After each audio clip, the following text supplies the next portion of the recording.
What's up, fam? You Lee? Look, we have special guests on tonight. You know, of course, myself, Kelvin. We here. Brian's What on up, yo? assignment. Y'all know Marcus. He's steady working. But look, we look by the end of the season, we're gonna have a whole family up here. But you know, let's make sure we bring them all in. You know, Bang Exchange. We got Ashley. We got Tashay. Hey, What's up, ladies? And we got my man Penalty Talk in too. Look, Things up, Rattlers. Y'all looking beautiful today. hey. Handsome and beautiful. Let me put it that way. Muy guapo. We international around here, fam. You, man. So, how's everybody feeling today, man? You know, we got a little dove. Got that good feeling on us, man. So, how y'all feeling about that? I started to wear my hat backwards today because we was a little gangster in Arkansas, but I said, you know, I ain't gonna do it. I said, I'm gonna be calm, but yeah, I'm feeling good. Feeling good. It's always good when you get a W. So, you know, can't complain too much. You know, you always see some stuff, but it's all good. Hey, with this particular team and this particular season, I just take the W, baby. Just win, baby, win. Win. That's all. That's the name of the game.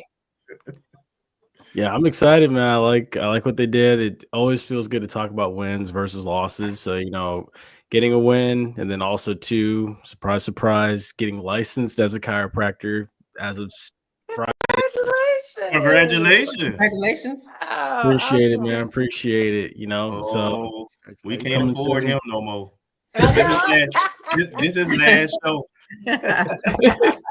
Nah, I'll still be around. So, you know, if you're in the Tampa Bay area, though, you know, come on through. Come see me. Let me know. Be starting hopefully 2026. All right. Awesome. Hey, I just got one thing to say. Be careful about FAMU and the hookup, bro, because you have a whole line. What you say now, Jay? We want to hook up in a quick minute now. We love a good hookup.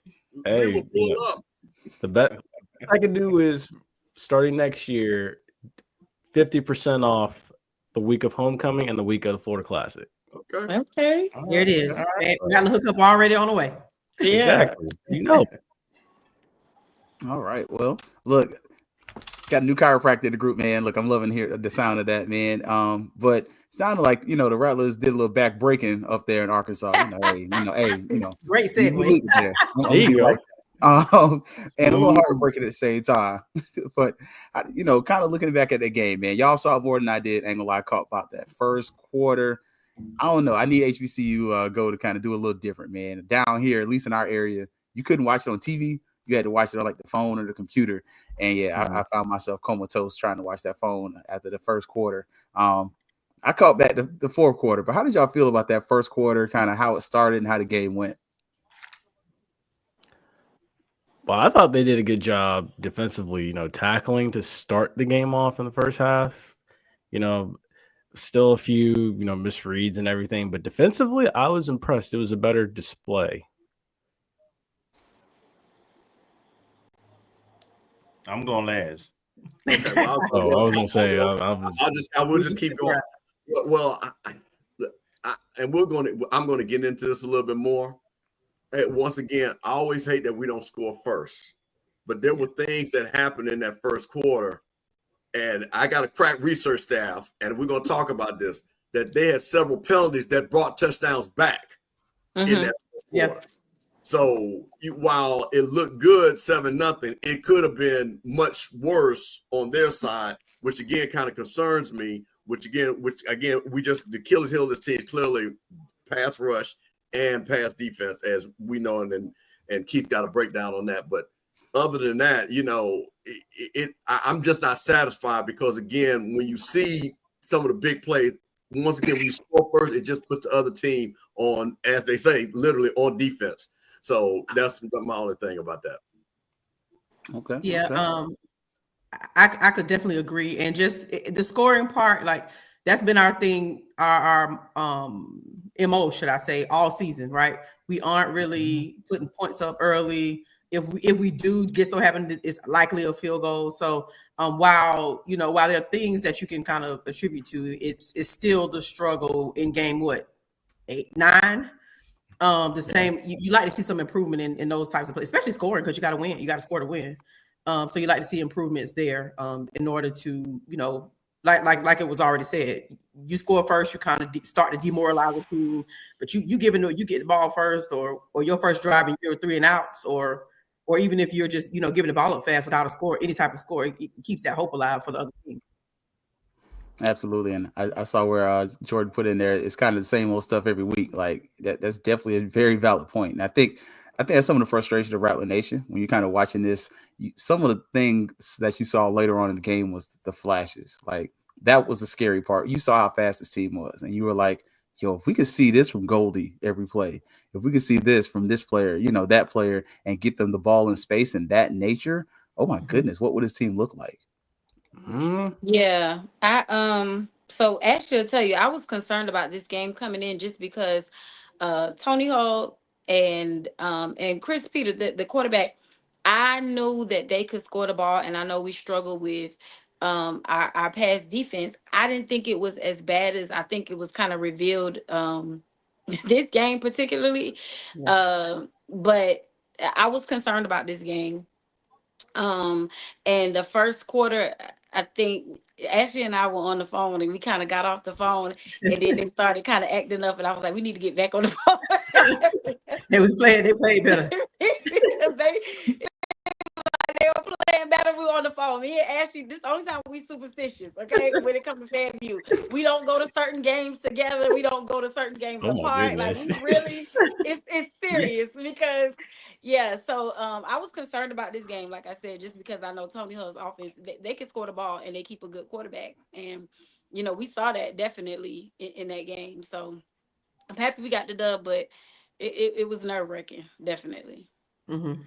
So I know Ashley is a high school athlete. Did you play any sports also, Tasha? No, I cheered. Okay, well, that's a sport. It's just now becoming a sport now, but when we were in high school, they didn't consider it no sport. But yes, it is now. But the reason I said that because when I heard superstitious, anybody who played any kind of competitive, we believe in superstitions. Number one, superstitious heart, yes. And all I'm going to say about this game, you all pretty much said it all, is what I said before we came on air.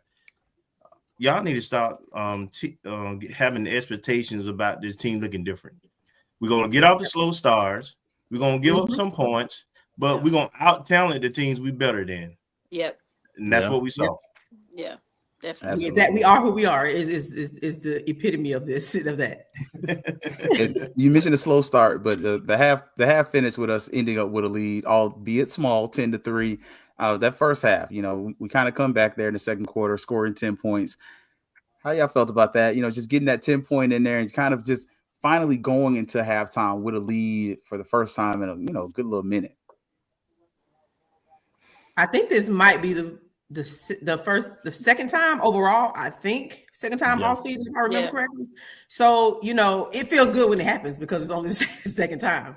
And that it still speaks to the slow starts that we're talking about. And like Kelvin just said, that's who we are. So it feels good when we kind of step outside of our norm of not having a lead or potentially not having, only having maybe a field goal. So it feels good in that way. But it still leaves a lot to be desired. And we just have to accept that's who we are.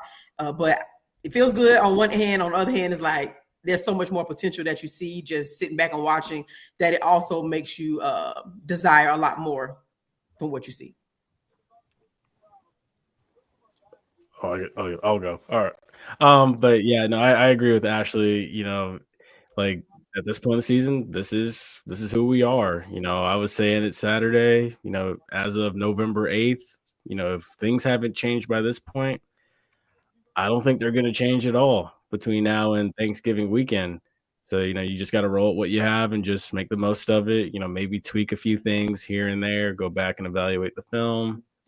and just continue to build off of, or do your best to build off of what works, and then kind of tweak and adjust what's not working.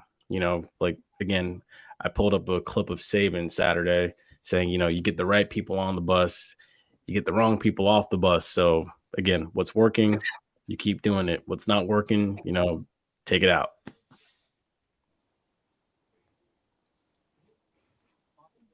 Anybody else? Oh, I was gonna let Tasha go. I thought we were just kind of going. Tasha, were you going to say something? No, go ahead. You got it. I said. Well, here I understand the part of we are who we are, and you guys that play sports, ran businesses, you still want to see improvement. That's the disappointing thing. Yeah. So while we might not be the best team, you want to see your team improve. You want to see what they made mistakes in week 1. They're not make mistakes, the same mistakes in week 8. So those are things. Now, is the talent or can we beat people? But I still expect this team to improve. And that's the thing that we have not seen, is where the simple things, far as that you have these problems. And do you say, okay, well, you know what, something to look forward to going into next season.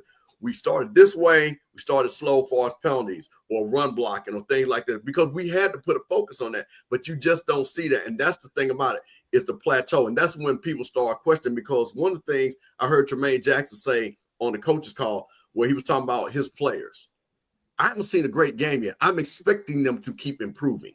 I expect that. So you should expect, if you're coaching, because that's part of coaching, is to improve. As they say, let's get 1 hour better. Let's get 1 mile better, or something. All those cliches about a little bit of constant improvement. And that's the thing I think is most disappointing. What would the coaches say is where we have improved from where we started from? And that's, to your point, Kelvin.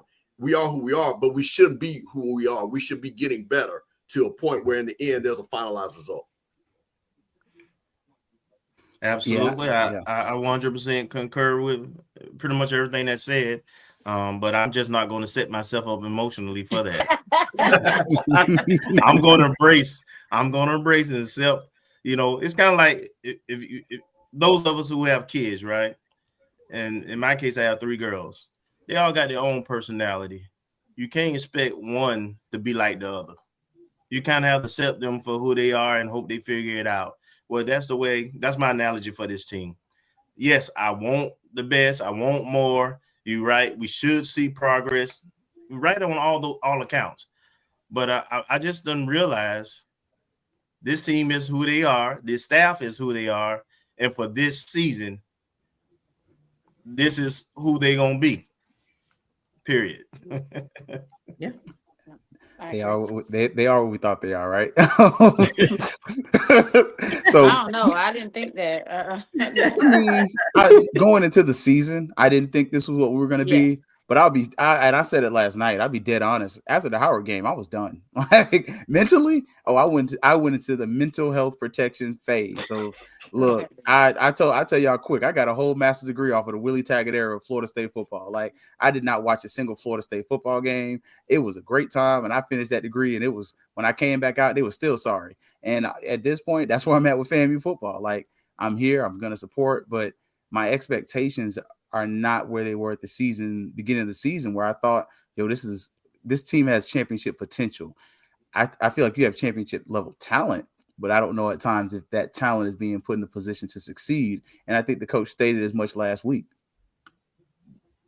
Yeah, and that's the hard part for me. I don't know if it's talent or coaching. I suspect it's a little bit of both, to be honest. Me too. Mm-hmm. Yeah. But yeah, whatever it is, nobody seems to be able to figure out. The only thing I can say I've seen a little growth and progress is with the offense in general, play calling, explosive plays, because we weren't getting any of that. And the way the offense look against light talent is very different from what it looked like when we played Howard. That's the only thing I can point to. Hey, Keith, can I address something real quick? Absolutely. Shout out to EA. EA is always one of our greatest rattlers, always on social media fighting a good fight. He asked if Willie's teams, especially the championship team, get better as the season went on. Well, let me tell you the difference between a championship team and a team that's not. A championship team already feels they're great. What they want is consistency. And what you saw out of our 9-2 teams, always our championship team, we were consistently scoring. We were consistently stopping people on defense. See, that's what you have there. When you have a team that's already great, so when you start looking at the Jackson States, you look at the FAMUs, you look at the Gremlins, you look at the teams that won Celebration Bowl, they were consistently great. So that's what you really want. So my answer to that is that, yes, what Willie had a standard, and the standard was the standard. So that's what he had there. So, yeah, there was a progress that said, we're going to start off here on this journey, and we know we have a good team. How do we get to greatness? Greatness is to a championship. So, yes, there was improvement. Yep. And I think by halftime, we got to a place where you weren't comfortable. I think none of us are comfortable at half with this team this year. But I will say I was glad at the beginning of the game when I heard he deferred, because after last week, he'll never need to take another kick at the beginning of the game if you're going to take a knee at halftime with time left on the clock. When I say I wanted to throw something through the television last week, watching that game, and it's like, bro, you're losing at halftime and you're taking a knee for what, for why, and for who? And for this week, I was like, hey, you know what? Take some of your own stupid out the game. I'm cool with that, because when you came back in the second half, you get the ball back, and I guess you only know one way to play. I mean, I don't know. You ain't play Xbox or something, but you got to adjust at some point. But after the half, it got good for a little bit, Rattlers. We 7 points. Didn't give up no points in the third quarter. Like, let's call a spade a spade. For 3 quarters, the defense, the clouds were they were cloudy. I won't say they were dark, but it was a little cloudy around that defense, wasn't it? Yeah, I'll admit that. I will admit that. I've told myself, I'm like, I'm not going to call them the dark cloud defense until I get back to seeing consistent week-to-week championship style defense. But I will say, for 3 quarters, it was. I'm gonna disagree with y'all. I'm gonna have to disagree. I'm sorry.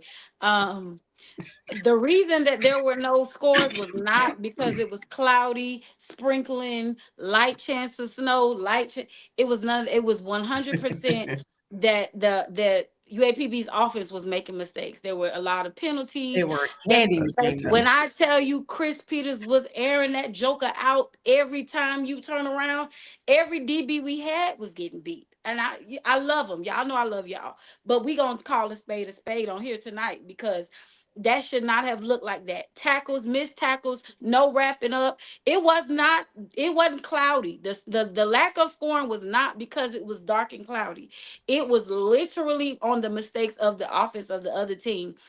It was actually bad. It was not good. The scoring, we did, we held them, but it was not because of us, in my opinion. You know what I'm saying? That's just my opinion. 100%. Steve already had alluded to it. Tasha's hitting. Hey, that guy threw for 350 yards.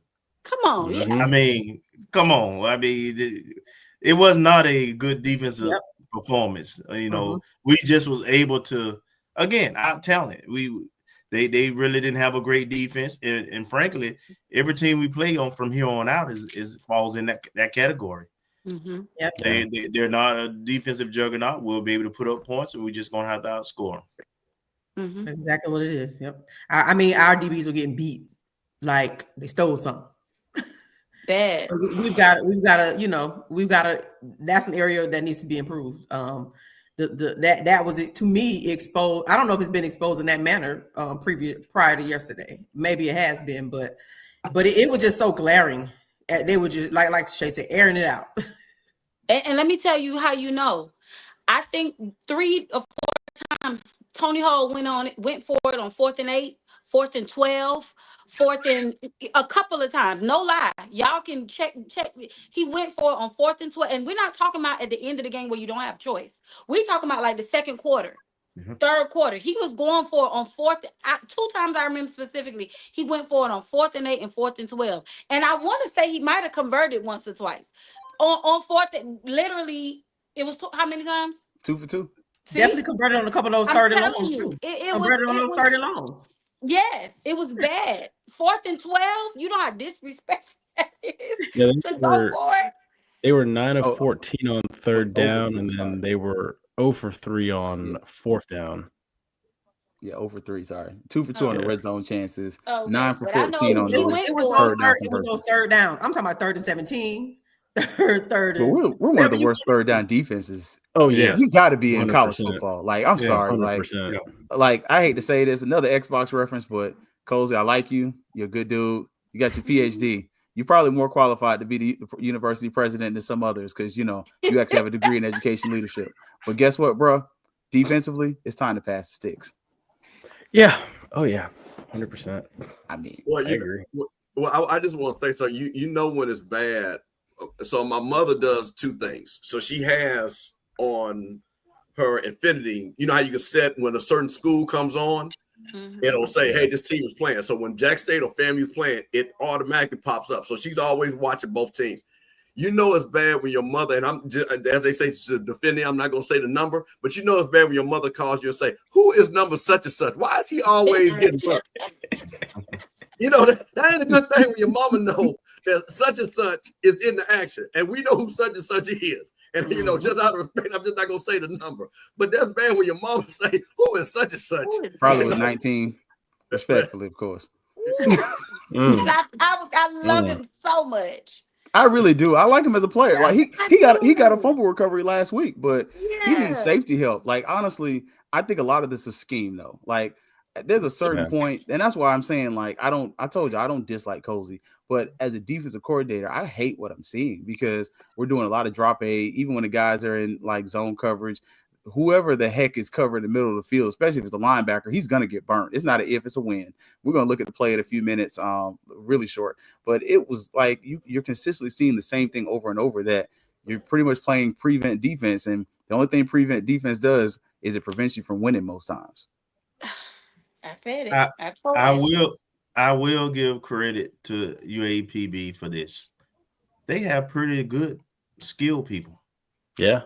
That receiving group, that receiving core as a group, they're pretty good. They're decent, and the quarterback is one of the few quarterbacks that we face that can make us pay. That's consistently accurate. So yeah, offensively they have some pieces. So I just wonder. Oh.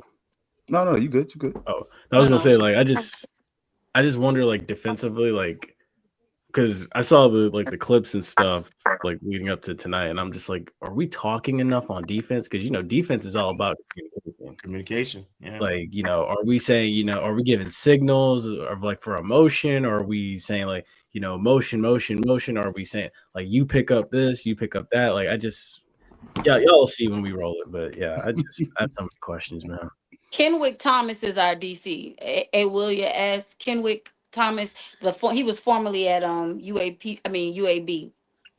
That's what it says. That's who it says, the defense coordinator. Right. We know who really calling the plays, though. Well, I think the scheme is him because we've been told that I'm trying to be careful, but yeah, we've been told that you know what I mean, that some of it is complicated because of his entrance. So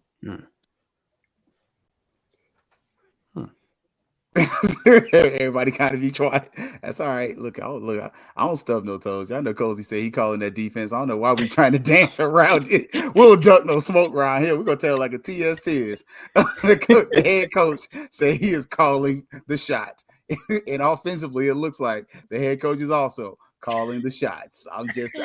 Look, I ain't gonna cut it no way but straight. I'm sorry. In the end, FAMU does win the game after a fourth quarter that literally, if you had 4 of those, that would be almost 80 points in a football game with 84 points. We gave up 21 points in the fourth quarter. Disastrous. But you came out with a win. So end of the day, I think we're all kind of celebrated, excited. They scored a late touchdown in garbage time, but I don't think the game was really, I don't know if it was that final score really says how close the game was, or if it just causes more concern for those that, are ready to kind of turn the page on this regime. So that's y'all. That ain't Keith. I'm cool. I understand. They left a lot on that field, man. Offensively. It said how close the game was. I think it showed. If you're an onside kick away from a game, that's close. Defense, that last defensive drive was probably the worst I've seen all year almost. It reminded me of the Howard defensive drive where we got all excited because we up by 1 point, 2 points. And then, I mean, 15 yards here, 17 yards here. Just driving down the field in no time. Howard, Albany State, Alcorn State. You can name any game we done played this year. Whenever we go up by double digits, immediately the defense gives it right back. And I want to point out something that Tashay's making a point. They went 6 plays, 75 yards. But understand, too, that was super poor clock management. And they even talked about that because if there had been better clock management, it would have, to Ashley's point, they would have had another minute where potentially things could have got funny. So when you're going 6 plays, 75 yards, bad clock management, still score quick at that. You know, those are things that, and this goes back to a couple of things about, and what I'm saying about improve. So, Kelvin, you just said that.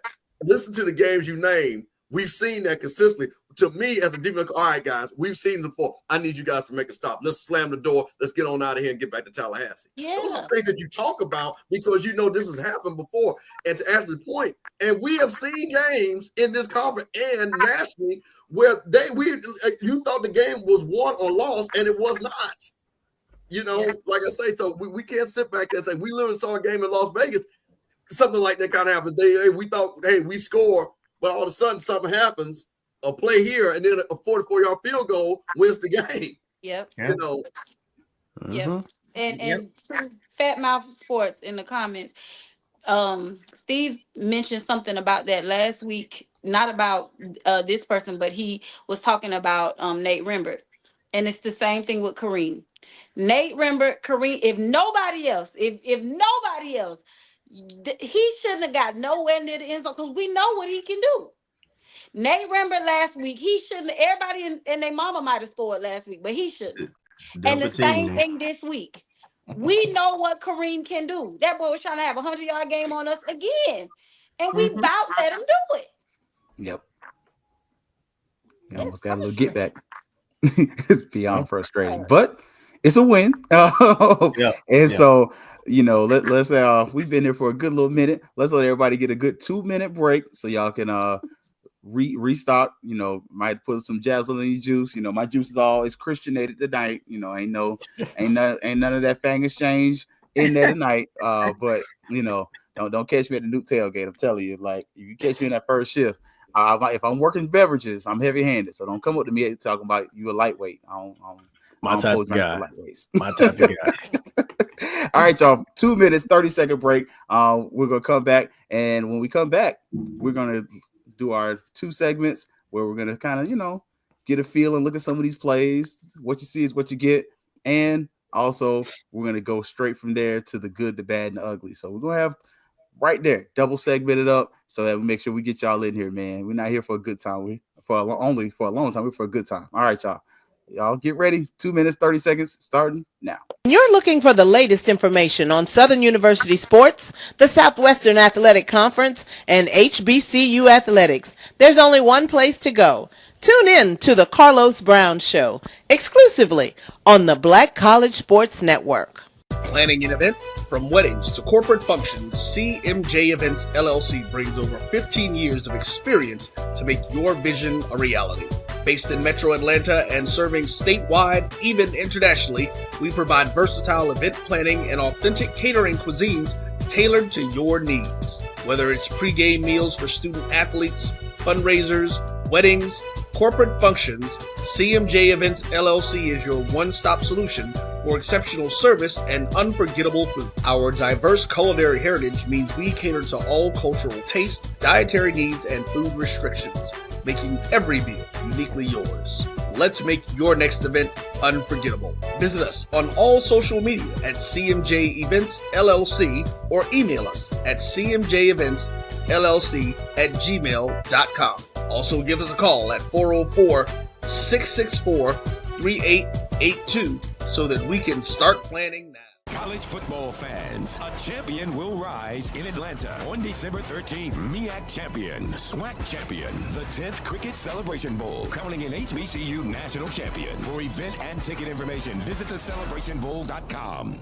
Since 2002, Empowerment Resources, Inc., a nonprofit organization, has empowered more than 1,500 youth and adults in Duval and surrounding counties. Through its programs, Journey into Womanhood, Girls Mentoring, Life Skills for Teens, and parenting education coaching.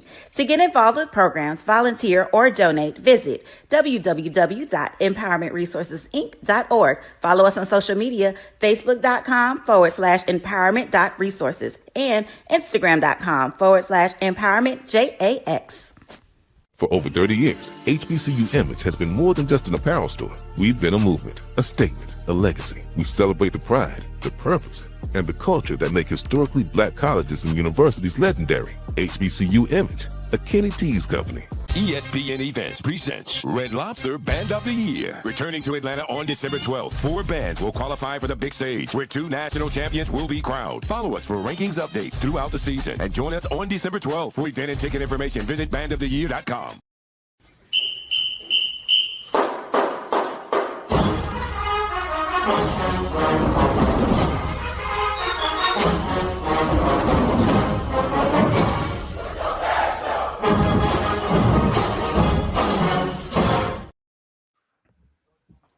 We're back. Super Mashup, ONG Strike Zone, Fangs Up podcast, Fang Exchange, Uncle Steve with the Coach's Corner, and Penalty Talk. We all here to talk good things about FAMU after a win. And, you know, sometimes, as the old song says, what you see is what you get. So, kind of look at some of the plays from the game. We might look at RJ's interception too. You know, that did happen, but I don't really know what you're going to take from that. But what you see is what you get, you know. So kind of look at the okay, we will definitely play that so y'all can see that. But so here's some of the key plays for the game that we looked at. Let's kind of see if we can, you know, start over here. Let's pick this one right here. So big pass, Goldie Lawrence, FSU transfer, kind of. We'll push it back so y'all can see him. We'll remove the comments so it's easy on me. So y'all behave in the comments. Troy, you got your gin. I normally roll with Babaco, Haitian rum. I moved down here to Central Florida. Now y'all got me drinking that Haitian stuff. And it's amazing. 5-star. Anything less than a 5 star is not worth having. But what do y'all see just at the beginning of the play here for RJ? I was gonna say, I see, you know, he strictly stays on his first read the whole time. Which I mean, obviously, if it's not there, we know it's not going anywhere else, or it's going to be a bad throw. But yeah, first read was the best read. Touchdown, good play. That's play calling too. Well, yeah. And that's smart. You know, he's not a quarterback who's gonna, you know, read the defense pre-snap and say, well, my safety is lined up here, so this route and this route tree should be open. He's not that guy right now. So you want to give him an easy read, an easy throw. The slant is the easiest route to throw. And that safety took a bad ankle, and it was over as soon as Goldie caught that ball. It was as the announcer said, he gone. Right. Hey, Kelvin, I wanna talk about what you said about the safety, but this is the thing when you start talking about play calling, because this is a little bit more in depth if you really look at it. So they're going straight across, cover 2 standard. But here was the thing that you like about. So you have Haley in the backfield. Keep running a little bit, and I'll show you what happens with the safety a little bit. So the case is supposed to stay on the hash, but see what happens is when that running back leaked out, the safety moved further off the hash. You see, he's not even in the play. So right now go ahead and run it and watch where the safety's at, because he's accounted for the running back that's coming out in the backfield. So again, when you start looking at coverages and you start, this is what I'm talking about, setting up plays, where we've always talked about setting up plays of where one thing can open up another. So while in cover 2, that safety's supposed to stay on that hash. He saw that running back leak out. You know, again, what did we talk about? That out and up. So he said, hey, let me get over this so I can be ready for it. Once again, good throw. So I want to give them credit where credit is due, because that was really set up a little bit by that running back leaking out, pull that safety over just enough to give him that hole to get into the end zone. And as we often know, that running back oftentimes get the pass, right? He usually gets that short dink pass, and while he had some yardage, he could have made some yardage. It probably wouldn't have been a touchdown. They would all, most likely, unless he made a good move, it wouldn't have been the touchdown that it ended up being with Goldie. So another opportunity to go against your tendencies. Unfortunately, let's be honest. I think the good part is that you threw to Goldie. Like, if you throwing that to some of the other receivers, that ball's thrown in triple coverage. Like, he threw it to the right person. But if you're kind of looking at reading the actual defense, the running back was probably who he's probably should have thrown the ball to. If you're gonna, no. Actually, I agree.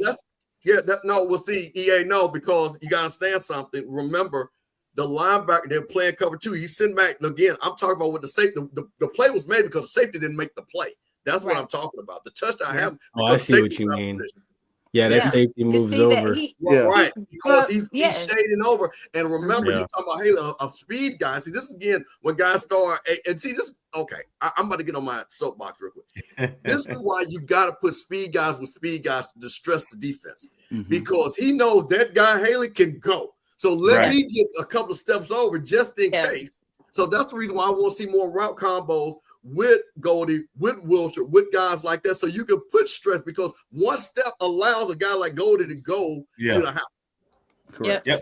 And it was 4th and 5, right? So that's exactly why they thought it was gonna go to Haley, I think, because he was more, he's our reliable guy or whatever. So that I agree with you, Mr. Camp. And I said that from the jump that that was a good play. That was a good play. That was dialed up right. Okay, so we got a good play. Let's kind of go to the other side right fast. Like, so we got this right here. Run this one back. Yes, sir. Absolutely. Like, what do y'all see first and foremost? Just looking at the play there. Confusion in that corner over there. I saw that one in real time, and it just pissed me off. I walked away. This is that play where I was saying earlier, like, are we talking to each other? So, like, I even wrote down for this one, when you bring it all the way back, when you go back, like, so 10's in motion, right? And at this point, right there. At this point, you have, I believe that's 12, and you have Nayron right there. Whoever that safety is at the top, number 17, needs to already be saying, motion, motion, motion. And that needs to signal to our other safety, because I feel like he's the one that is supposed to take him. You need to come down. You need to pick him up. And then that running back peeling right up the seam, that's supposed to be Nayron's guy. It's Justice Cross. He's watching the quarterback because, again, I believe that quarterback run. So it's putting stress on him now, because now he has to do his job. He has to do double duty. And then you see it after this play is over. Justice Cross, he's getting on Nayron, and he's telling him, he's like, dude, you got that up. You have to have that. So, again, this is just miscommunication all the way around, from the safeties to linebackers. So that when one guy doesn't talk, you can see now, like, it's stress. Exactly. Let me say one thing, though. Anybody who has coached football, watched enough football, that a linebacker on that guy is a mismatch. Once he got within five steps of him, he was beat. He wasn't going that DB who was there. He wasn't going to be able to run with him. A linebacker wouldn't have been able to run with him neither. Now, he was in good position. The question is, why did he come up? To me, I believe it may be the same guy, but what I don't understand is just like what I said last week about Rimber in his first touchdown. I'm not sure the football IQ is being displayed there, because if you look, there's no reason for him to come up and try to play that guy up front. The guy just runs right past him. He sees him. There's no trickery in it or anything. Nothing. Yeah. He almost like he was trying to go. He was guarding the other. And I don't think that they were looking out for the quarterback, because remember, this is the play right after Chris Peters gets his mouth bust. So we got the backup in there. All right. Yep. He just missed it. I think it was miscommunication, because Nayron and Cross were fussing. I mean, 17. I forgot who that what's his name? But anyway, they were fussing. I think it was some miscommunication or a mix up there because nobody was where they were supposed to be. And then JT said he bid on the motion, and I think that's almost that's what it looked like. He just bid on the fact that the other player was motioning and let other guy run right past him. And then my other thing too with all this is like, I get it, you know, football is not what it used to be 15, 20 years ago, but do we realize that like we're allowed to jam guys within 5 yards? Like, because my thing is, if that running back is releasing, if I'm Nayron, exactly. I'm chipping him. I'm knocking him off his mark. At least if I'm beat, I can buy some time for Justice Cross behind me to pick him up and run with him. Like look at even the wide receivers here. Like nobody is getting a hand on anybody. We're not pressing them. We're inside the 20. Like, you know, like come on.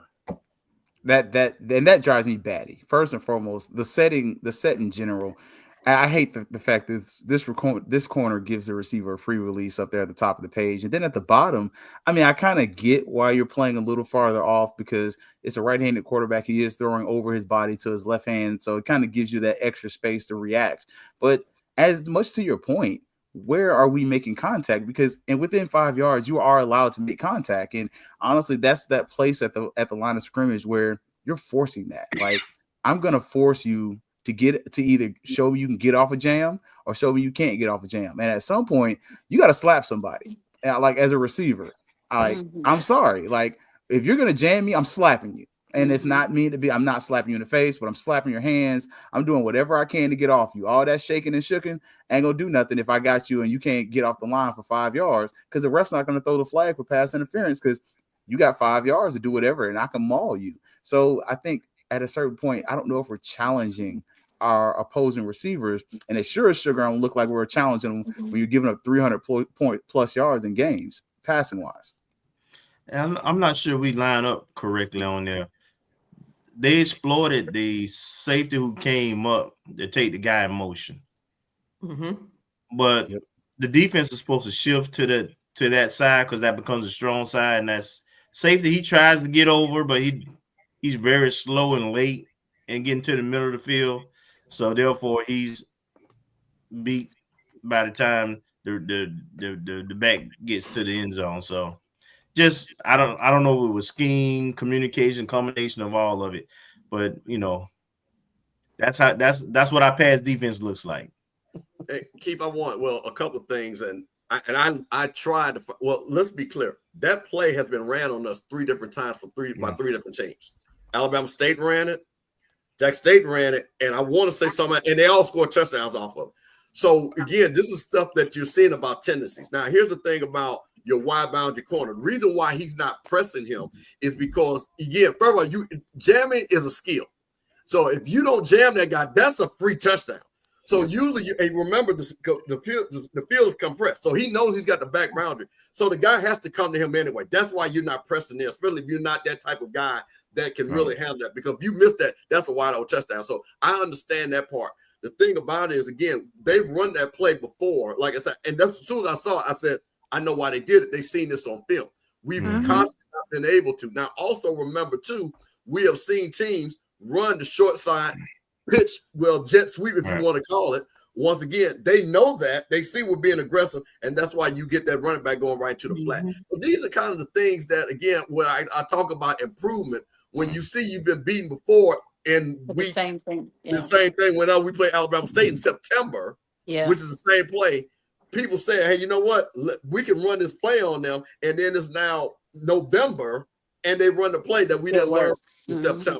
Those are things that I'm kind of talking about because every time, and everybody knows this, any scoring play is always going to be broke down the next day. What did we do wrong on this? Okay, if they run this way, we're going to do. So these are things that when I see this, and again, it's kind of funny when you shout out to HBC Coach's Corner. Coach Cole kind of talks about this. You know what I mean? From a coach's standpoint, when you see that's the reason why I kind of know what that quarterback is doing. Because people are always, why didn't I jam it? Why didn't I doing that? Well, first of all, again, it goes back to my point. You got to jam. Say you're not going to jam because you got the boundary defender and you don't want that guy to just run past you. But these are things that kind of concern all of us when we've seen this before. And yeah, you can teach the technique in fall camp, but again, and you can look at Deion is really great at that. You can teach it, and I think Michael Irvin talked about it. Still doesn't mean they can execute it. Teaching is one thing, being able to execute it is another thing. We don't have those physical type corners that can stop, turn, and run. So now what they've done, our defense is predicated on what the players can do. So that's the reason why you kind of see. So I agree with you guys, what is taught, but it's also what guys can do. If he can't do it, I'm not going to put him in press man because, trust me, it'll be 80-yard touchdowns every time. So I just want to point that out, that we've seen this play before, and it's ran again up 2 months later. I love that. Yeah. Mentioning successful plays, though, we got Jamal Haley right here, and we've seen this play a lot, but it worked this time. Why did it work this time? Besides the fact that they're just not as good as we are, why did it work? Well, I always talk about, for me, it always starts with how we line up, right? So we got both end receivers outside of the hash. I always talk about that. So we're creating lanes and creating space. It's just a regular handoff read option. And Haley is the type of back, if he finds a crease or make one guy miss, it's over with. And he made that guy miss, and he outran the angle. Touchdown. It wasn't nothing complicated at all. These are the kind of plays we should be running, but we need to run them when we got this field spread out a little bit so we can create a little more space. Yeah, I've noticed like with this play and then like other plays, like we have a tendency, because I wrote it down here. Yeah, like everyone, like we're crashing down to the left side of the field here, and then basically what it is we get our speed guy one-on-one in open field. They can't make a tackle. Tackling is a lost art nowadays too, unfortunately, all around at every level. And that's actually a really nice block too. Who is that? 54. Stay on his block, right? He stayed with the block. I like him. Yeah. That's a nice block. That's how you finish it. And then, you get him in open space. That safety has a horrible angle coming down. I was about to say, he took a horrible angle. That's the second time. Is that the same guy that had the bad angle the last play too? I don't know. So. He came up. He went back and then came up. So play it again, Keith. You watch. He when the play first starts, he goes. Watch. I don't know what he was thinking. Look. He went back, and then look. Looks like he was fooled into thinking it was a pass play. Yeah. Well, no. Look like to me, he over pursued because he thought that he was going to bounce it outside instead of cutting back inside. Yep. But did he misread it pre-snap? Because notice how at the beginning of the play, he gets into it like a draw. He's backpedaling like, oh crap. Like you see how quick he's backpedaling? That's why I said I thought he read it as a pass play and then said, oh snap, they're running. And then he realized, as the children say, I'm grits and I can't catch this guy. Yep. No, he was taking his read. I believe that's the way he was coaching. Everything was said that he was taking his read steps. He got a single high safety. That's the reason why. Yeah. So his first is pass defense, not run support. Because they got 7 guys up. And this is the thing too, which again we always talk about this. Where's the line of scrimmage at? This is when the offensive line. Look at where our offensive line is at. We'll establish a line of scrimmage. They're not in our backfield. This is what I like about Haley. Once again, sometimes he'll get stopped, but that's why you got to keep giving him the ball, guys like that. Because once again, he's able to cut back, and that cutback is always going to be wide open. And mind you, this is I don't know. Let me see. What this is the fourth quarter. So because before this, he actually had one they brought back, right? Yep. Right before this. Yep. So again, if you keep giving him the ball, and again with the offensive line going again, and like you said, 54 with a great seal block to really do it. So this is the thing that just kind of frustrates you when you kind of see this, like, why we didn't work on this at the beginning of the year. These are things that you kind of say, get your fast guys to be fast. Right. I like the formation too. Like, I'm a sucker for the pistol. I think the pistol does something for a guy like RJ who doesn't read very well. That it helps him as far as just being able to already have stepped up in the pocket. He doesn't have to move about the pocket as much. And even with this, see how Haley gets a running start, almost like the I formation, opposed to the sidecar thing. So for me, I personally do like the pistol, and I love the fact we have 6 down linemen. I mean, you have 5 offensive linemen, you have a tight end as well. I think that also helps, even though the tight end on this play. He blocks to the left, and as Jay Peeps mentioned, everybody really blocked to the left. I think that was really a great play. And then you can't leave out the fact that the receivers blocked. Like one of the receivers blocked, the other one he just runs the guy off because he's like, well, crap, this dude thinks I'm gonna catch the ball. And you know, I think that was part of why the play was so successful. Jordan.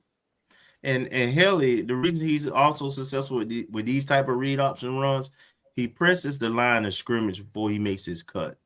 So, you know, that play was going to the left side of the field. He took the handoff and he ran to that with conviction to that side until he saw that hole in that cutback lane, and then he hit it. He exploded. But him pressing the line of scrimmage kind of sets up that cutback for him to be able to get to the weak side, outrun the angles. So it's actually really good running on his part too to set up the blocks. Yeah, and I like the play call. I gotta give credit. I gotta give Coach credit when it's due. I love that play call. Now, for a play call I didn't love, and largely because of execution, RJ throws his first interception of the season. Yeah, I don't know where he was supposed to go. I know where he was supposed to go with it. He was pressure. He just he supposed to drop it down. If you look, yes, all they had to do was dump it down. Yeah, that was a touchdown. He missed back again. Absolutely. And it looks like it's a screen. Yeah, it's checked down. It's wide open. Oh, wait, run it back again. Like at like the 1 second mark. Like, okay, right there. So what I'm seeing, because I was looking at this earlier, like if you look at it really, really closely, because at first I'm saying to myself, I'm like, Jalen Rogers is wide open of going up the seam. Like he has the leverage, that safety at the top on the near side hash. He's already committed. Because you got, I believe that's Burris running the wheel, and then that's Goldie running right at the safety. He's already committed over here, but I'm thinking to myself, like, okay, if he sees Jalen Rogers running up that seam, if he throws that ball as soon as he just comes up to pass, it's a touchdown. This game ends like 38-28, or probably even. And for clarification, he's in the middle of the field, correct, on the left-hand side there. Who are you talking about? Jay Peeps. The player you're referencing. So Jalen Rogers, yeah, he's at the top. He's running right up the seam, like or right up the middle, essentially. Like he's right there on the. I want to say, and he waved his hand out there. Yeah, because if he had thrown it right at the right moment, he would have ran the rest of the way in it. Yeah, but he didn't have time. Yeah, but he didn't have time immediately. He didn't have time at all. You see, look at our line. They're in the huddle. They're talking to each other. Look at them. Yeah, but you look at them over there, all on one, but all hanging out together. All hanging out together. But this is unpopular opinion. While it was a bad interception, I'm okay with it because if you look at this drive, RJ was really getting into a rhythm. He had just threw a dart. Okay, he had just threw a go ball. I think it was about 30-some yards. Okay, go ball. And so he was really getting into his rhythm. And I think that with the pressure came and then he throws into triple coverage too. He got two guys that he like. We know he gonna go to 2 and 87. He like Baby Burris and he like Goldie. That's where he gonna go. And that's who he saw, man in his face, and that's what happened. I'm okay with it just because I saw him take some shots down the field in this drive that lets me know that he can make some throws over 5 yards. So I mean, it was in the end zone. It wasn't gonna be no pick six. I was okay. It's his first one. He was very frustrated about it. You can see him on the sideline, but see, the ball should have been gone too. He was late with the throw, which allowed the safety to get there. Because if you look, the cornerback is beat right there. He's within 3 steps of him, so he beat. So if that ball is in the air right now and he don't float it as much, he put touch on him, but he don't float it, he still could have completed that. It would have been a hell of a throw, but it was still, he still completed that too. I was happy to see him make some to go for some things. I was happy to see that. That drive was really good. I was sad that it ended in a turnover because it was a very good drive. It was a very good drive. Yeah, you see how the receiver had to jump back and try to come back for the ball? Yeah. If he had threw that early, he still would have completed it. Now, the only thing I'll say in defense to what I see here, and it goes to EA's point where he says, no, you can't have turnovers in the red zone. a quarterback with a quick release, and we know RJ is what he is at this point in the season. November 8th, 2025, he is what he is. He's not a quick release guy, should I say. But again, someone with quick feet, someone that knows how to set their feet real quick, get that ball out, like less than 3-second release, like an Aaron Rodgers type. Maybe I'm speaking too highly or having too high of expectations. They get that ball out, and that even if you float that to the back line, that's a touchdown. Now, again, also too, Jalen Rodgers is good for at least one drop a game. Unfortunately, that's also true. But yeah.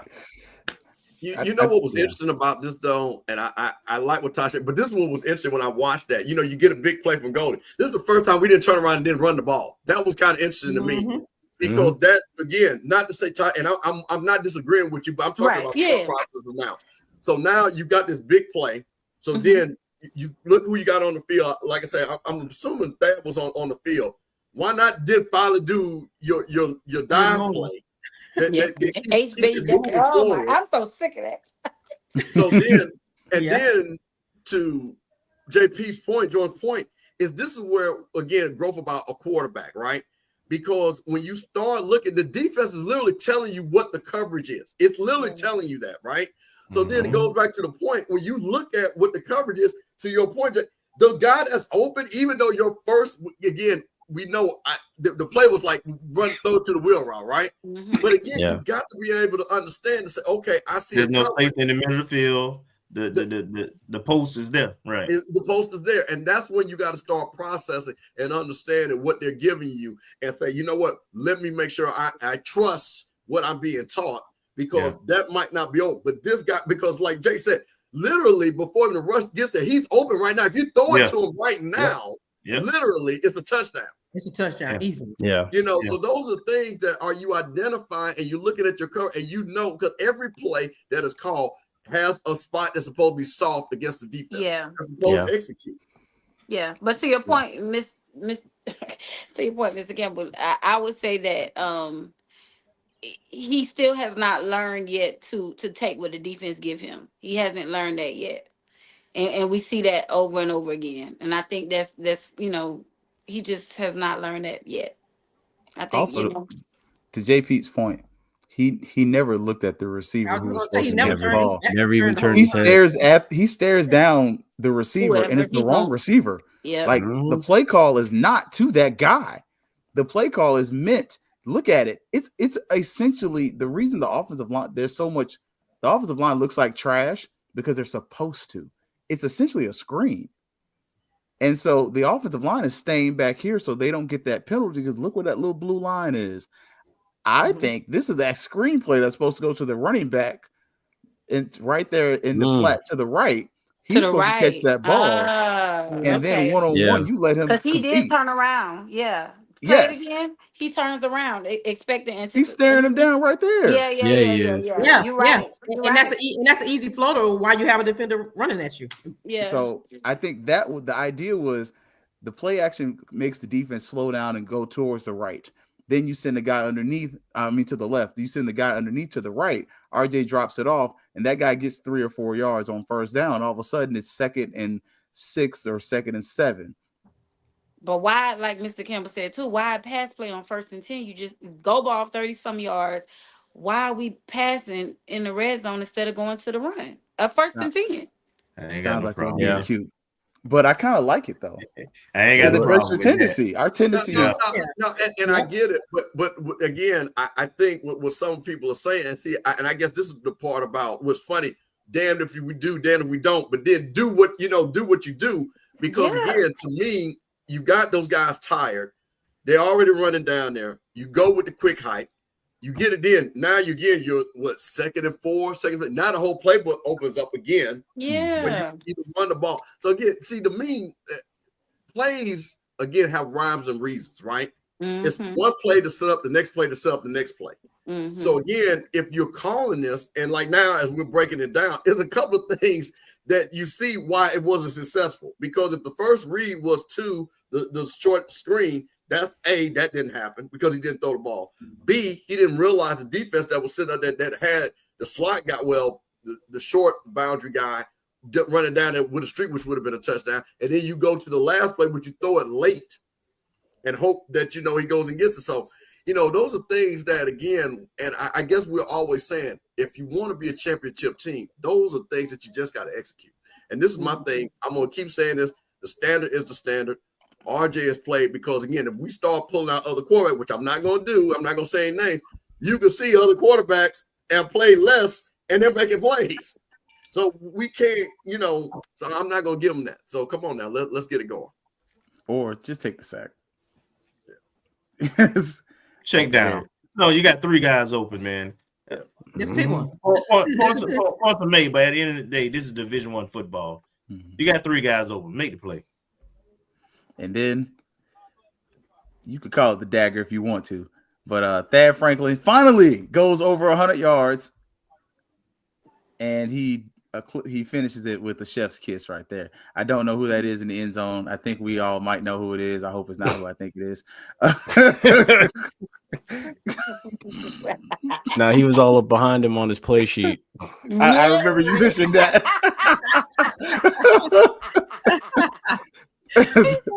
Another kind of unbalanced front here too, though. So that's the thing. We got a thing with these unbalanced fronts, which I don't hate.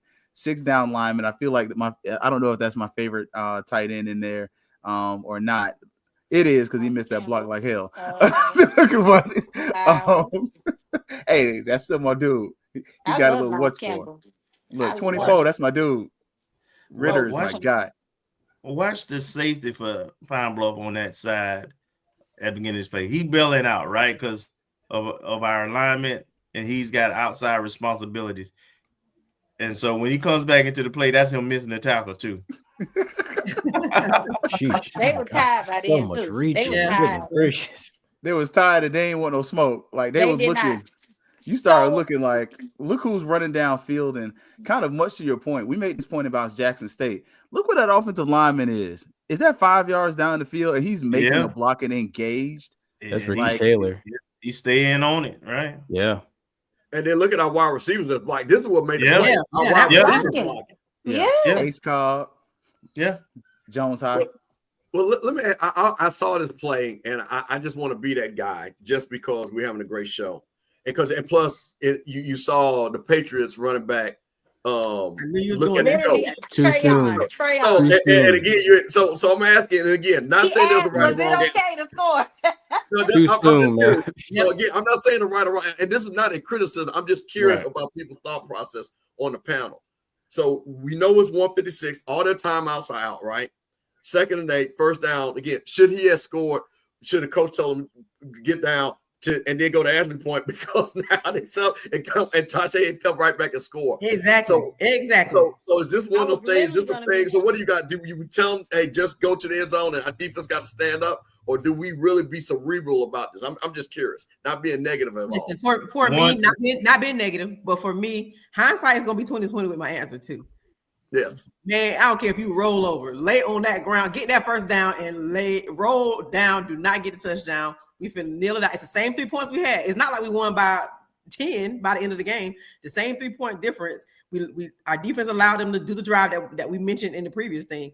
Man, and again, it's hindsight is 20/20. Maybe as a coach, you thought you could try to, if you did tell them to score, you bank on your defense, but I wouldn't bank on this defense. So we got the ball in our hands. You got the first down for sure. Look to the side and make sure have the awareness to say, hey, let's kneel this one out and let's go home. Let's pack this thing up before we had that onside kick that we had to make sure we recovered. I think you have to look a little deeper than that. So if the score didn't make it double digits where they have to score twice, like if we was only going to be up by 6 or 7 or less, then I agree with that.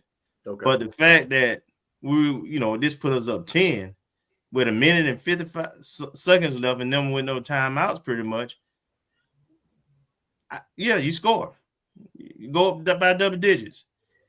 And if you can't hold on to a lead with less than 2 minutes left, and you just went up by 10, then hell, shit, you don't need to be playing. I was just curious. You have a point, but it's I guess it could go either way, and it worked out for us. But we still end up with the same point margin. But Yeah. to me, I don't know. I maybe in this moment, I'm not gonna risk it. No, it's smart. You're right. You play the percentages, but on a problem with it with almost 2 minutes left. I don't know. Because the clock stops on that first down. But it would have started again. They didn't have any more. They didn't have any timeouts. Right. So you're right. They didn't have any more timeouts. Yeah. So we could have knelt down and milked the clock out. You're right. Yeah. That's my only thought. Knowing we can milk the clock. Don't give them the ball back for sure. Not only if you can milk the clock. Victory formation. Get your first down. They don't have any timeouts. All of that had to play in your favor. If they have timeouts, you don't do it. Or if it's too much time on the clock, of course you don't do it.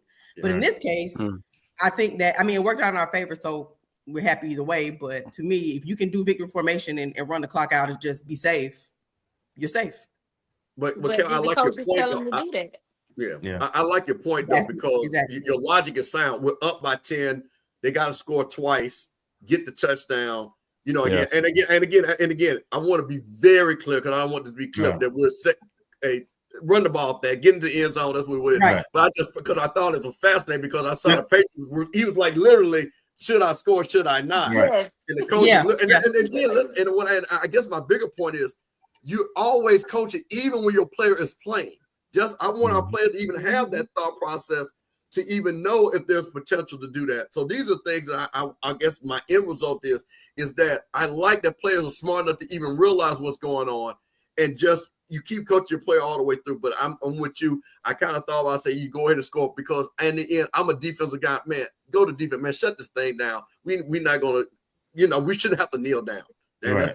But I agree with you because our defense has been so porous. Maybe we need to kneel down. Yeah, but isn't this why that's what I wanted to say? Another thing about. Isn't this why you run? You got situational football. We should be prepared for things like this, and so that was.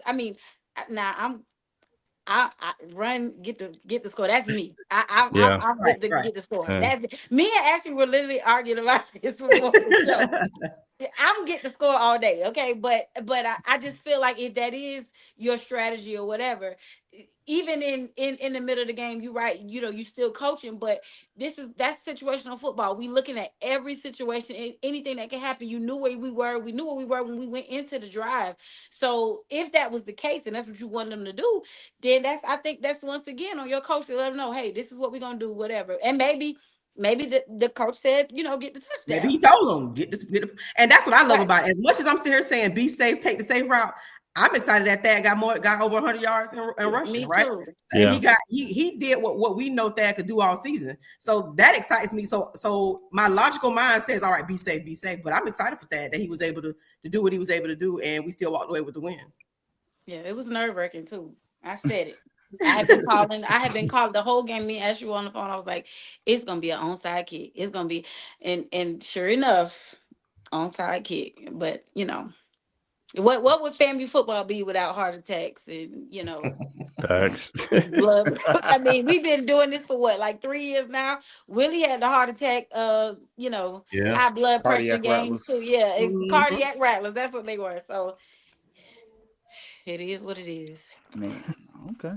Look, let's make sure we're gonna hasten on. So we're gonna hit real quick.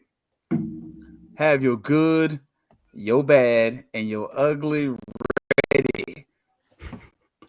What y'all got for the good and the bad and the ugly from watching this game? So we're gonna start off with working education, grows and glows. So we're gonna always work with our grows first. What was the ugly thing that you saw in this game that you need to see some more addressed, and drop it in the chat too. We ain't forgot about y'all. Oh, what I saw. Okay. Oh, go ahead. I'll just start off. The bad was our 5 minutes of defense in that fourth quarter. You know what I mean? That's bad because the game should have been sealed, and the game, to answer the point, it was not sealed. Where it was still in doubt, where it should not have been in doubt. And those are things that when you get up, you're making these big plays. And again about this is consistently. Kelvin literally said it. We score, go up and we give it right back. And that's so was this the ugly? We're talking about the ugly, right? This is ugly, right? Yeah, that's ugly to me. That's really ugly because that means we never can shut the door on a team and get out of there with a win. So that's ugly to me.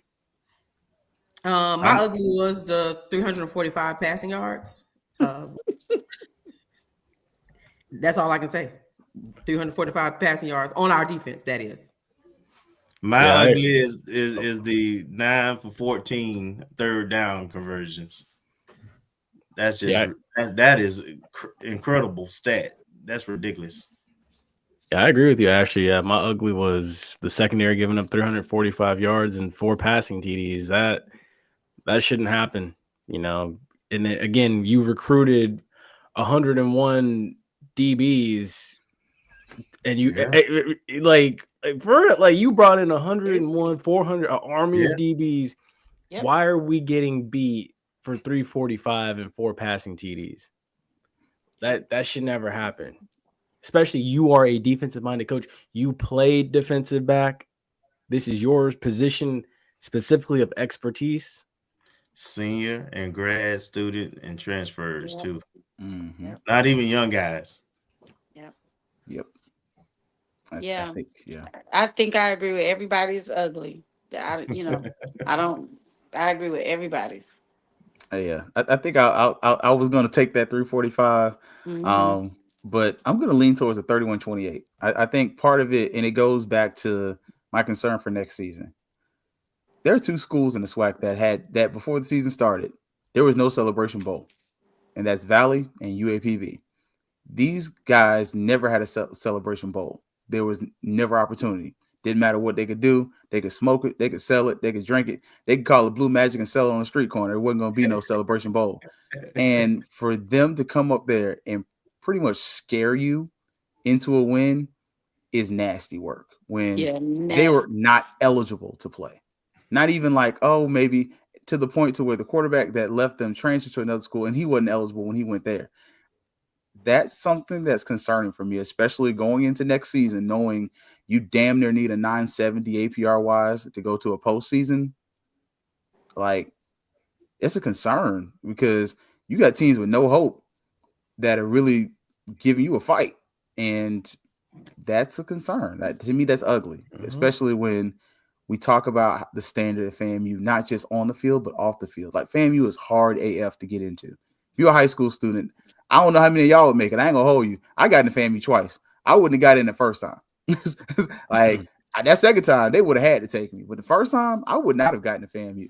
And when you're considering the academic standard at FAMU is, you start to look at our APR compared to Jackson State, compared to everybody, all those schools that apply B2A and Bragg have very high APRs. Yeah, Colby's done a great job in comparison to what the previous administration has done.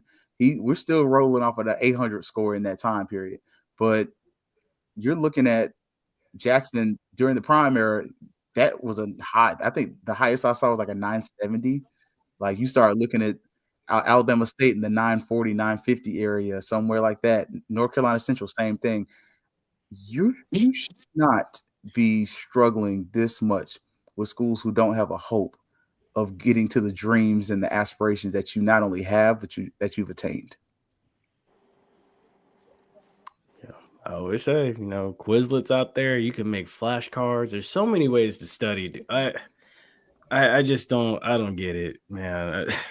These people don't know how to cheat. Okay, I shouldn't say that, but I know everybody been there before. Yeah, bro, come on, dog. These just don't know how to cheat. I didn't cheat when I was in school. I to this day, I'll write a 20-page paper in 3 days. Easy, light work. Yes. No problems. But that's just the FAMU in me, right? But even the stuff that I struggled to pick up, it was FAMU. You're gonna get it out of the mud and figure out a way. Otherwise, you're not gonna be here no more. And I don't know if we have a lot of that still going on. Like that, I don't know. I'll leave that. You gotta remember we had those professors though also that they were gonna make sure you learn. Yes. They weren't just gonna flunk you. They were gonna give you an eye and make you come back. Come to the office hours. Yeah. Look, Titus Brown taught me how to write. You get it. Yeah. So, all right, for the bad, we're gonna finish off with the good. But what was bad? It wasn't ugly, but it just wasn't pretty.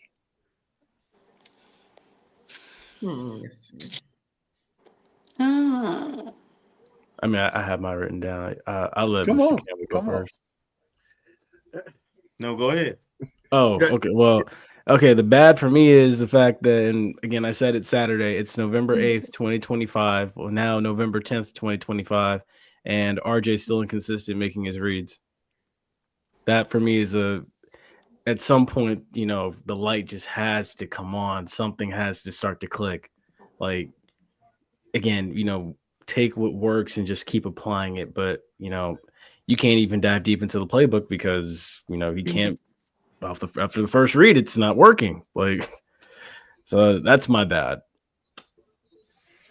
My bad is, again, it ties into the ugly, but my bad is, again, we talked about it. It's just our defensive backs. It just, when you're in the state, I keep saying this. When you're in the state of Florida, it's two things to me. And again, traditionally, from FAMU, Florida State, Miami, Florida, it's two things that all those schools should have. It's defensive backs and wide receivers. Just automatic. Now, anything else is up for grabs. But when you're talking about when you guys got the Pahokis, the Muck, Miami, West Palm Beach, when you guys just got guys just making plays all over the state, Tallahassee, even in the Panhandle down in Pensacola, and we can't find competent defensive backs, it just doesn't. It blows my mind because that's the thing in the state of Florida. You have the most, because these guys play both ways. They play wide receiver, they play defensive back. And the fact that we just can't find guys this year is, especially when we see outstanding defensive back play with Kelvin Bowler and guys like that. You know what I mean? Kelvin Bowler was a dog, man. You got to guess if you went to Jackson State, Fortilli is almost a foot taller. And Kelvin Bowler, like, bro, we about to play. You know what I'm saying? You miss that when you see a guy like that, you know, that had that intensity, that could run with everybody, make big plays in big games. And then you got guys, number not being named, and my mama said, who is he? You know, I'm like, oh, man. That's correct, Marvin. Yeah. Head coach was a DB. Absolutely. All conference DB, all American DB. Yeah. Like, Bobby Bowden era DB. Right. Yeah. Wait. Now hold up. Now we got to be fair about that though. Them Florida State defensive lines were stacked. I mean, you was playing straight up man coverage the whole game, but let's not lie. Them Florida State defensive lines was different. Yeah. Mickey Andrews was the man. Yeah. And back then they were DBU for real. So I mean, the guy on the other side was a first round draft pick too. So it made your job a little easier. My bad is that doggone 3-man front. I'm sick of it. Amen. I said it. My bad is 28 points. We haven't held anybody on the 20-some points, have we? 27, 26. Yeah, outside of Howard, yeah. Which we love. Ourselves. Oh my gosh. Jeez Louise. That is crazy, man. We got to be averaging about 30 points, 32, 33 points a game. Giving up. Yeah. Yep. Because as much as you would kind of say the Howard game brought you down, that FAU game brought you right back up. So it's literally probably like 38 points per game, something crazy like that. It's crazy. Ridiculous. Yeah. I think my bad. I'm gonna go outside. Oh, did I miss somebody? Oh, no, I was gonna say put Kingdom Building 87's coming up. Oh. Yeah, hey, look, we got some dogs here in Hillsborough County too. There's a whole bunch of them. There's linemen, quarterbacks, wide receivers, whole bunch of them. It's just come and get them. They want to go to Tallahassee. Well, we got a lot of seniors and grad students, so we got a lot of open spots. Yeah, we should be. We got some spots where we can go get them now. A lot of kids. FAMU is still attractive, even though we're not our best. I'll say my bad for this week. I'm gonna be the person, and I'm gonna respectfully stay out of their business enough to say, but that Gremlin Cookman, boy, that was bad. That was bad. And look, number 11, shout out to you, my boy, because number 11 for Cookman, he hit some of his boys got slung around, but he took some boys with him. He was knocking people out. Yeah, he was. he was he sticking can people. definitely be a pro boxer. He can be a boxer. Yeah. he got a pro boxing. He threw his setup. I said he got to be from the crib. Where he threw that setup? Ain't no way. I believe I'm gonna say this in a very nice way. I would not doubt there's a little rice and beans in that family, and somebody found out the hard way, because I will never forget. When I worked at Jones, we had a kid and he rolled up on a little Puerto Rican kid, and he didn't realize in their culture they teach the kids how to box. That boy did switch feet, bop with his left hand, and Buddy went to sleep. And his friends was like, "Nah, I won't want no smoke. We'll just pick him up." Yeah, Buddy was laying him out. Now that DV got thrown over the bleachers. Yeah. No games were played, but I think that's the bad, just because we weren't, it happened. The other school in Louisiana had some fights, but we always get more attention when it's us. And, it's the schools are also getting some fines and other stuff like that. And, some guys are going to miss the classic is what it looks like. So, I mean, I hate that, because I want to beat you at your best. I don't want you saying, well, we only beat you because, because we're going to win the halftime show. That's a given, but I want to beat you at your best. Oh, no, keep it. At this stage, we just need a W, bro. I just want to beat him. Yeah. At this stage, I just want to beat him. Listen, I think some people, Mr. McClellan, go back and look at the footage. I think quarterback was involved. I did love the mama though. I love that one mama say, "I know my boy not involved." She made sure. Lock him up. Get him out of here. Oh, goodness. What did y'all have for the good? What was y'all's good coming out of this game? Feeling high, feeling excited, or just, feeling the feels? Go ahead. No. Go ahead. Ladies first. Ladies first. Yeah. I had like a two-part good, but it all goes together. So my good is that we had 7 yards. We had 206 rushing yards compared to their 96. So, we won that from that battle. And it also ties into Thad having his game where he got above 100 rushing yards. So I do like that we kind of used the rushing, and that was good for us. And if we think about it, we don't get Haley's rushing touchdown taken back. That's an additional yardage, which was on us, of course, because it was a penalty. But yeah, the rushing attack for us, I like what I saw. Oh, ladies first. Okay. I think that the good for me is that we did put together some good offensive drives. I would say we may not have scored on all of them, but which is, I'm not even gonna say that. Okay. But we put together some good offensive drives and we won the game. So that's the good for me. I'm going to go. The good for me is definitely, and as I totally agree with you, the running attack, because that was the whole predicate of where the game was won, because we were able to run the ball. And then because we were running the ball, then we were able to take some shots and make some big plays. And the one thing I will say too is that, and you guys, we know the names, and I'm gonna shout out because I'm a teaser tomorrow. I know you're gonna be on the show. My niece from Jackson State, Paris, UAPB gonna beat you guys. The fact that I get to tell, no, we're not gonna have these people beating FAMU. Now hold on, we ain't them other folks down in Baton Rouge. You see what I'm saying? Now what they got going on ain't what we got going on. So we still have that FAMU pride. And I'll say this again, and people laughed at me. I said we're gonna run the table. I think we're gonna finish this thing out, and the politics of it is going to allow some things I might not like. But I will say, I believe there's no other team. Literally, I mean, we should not lose to Alabama A&M. Let's be honest. Right. We should not lose the Valley. So again, Bethune-Cookman, if you look at they've had quote unquote a better season. I don't think they're a better team than us. So again, we still a FAMU. So you finish up with a FAMU pride, you would be 6-2, which would basically put you tied for third. Well, we'd be third because Jack State and Alabama State. But again, that's still a winning record. Still not allowing teams to say that, because we've beaten most of the teams. You understand? Only Jackson State, now Alabama State, Prairie View, and Valley are the only teams in the SWAC. So we played everything and have not beaten us.